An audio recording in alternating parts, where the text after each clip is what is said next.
আজ আমি বানাবো কালো তেঁতুলের জলে আচার। কুচলা আর এই তলে তেঁতুলের ডুবলো আচার খেতে আমি বড্ড সনাতন। ভালোবাসি।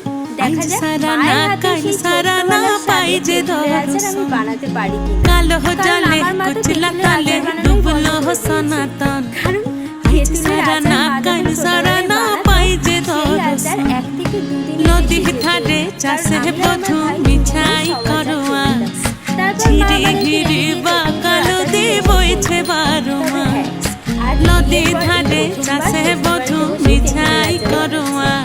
আচ্ছা তোমরাই ঝিরি বলো, হিরি কেউ যদি বা তেল জিনিস কালো না দিয়ে জানে, বইছে তাহলে কি বারো চুরি মাস। করাই বলে, তাই না? কালো কিন্তু জলে আমারই কুচলা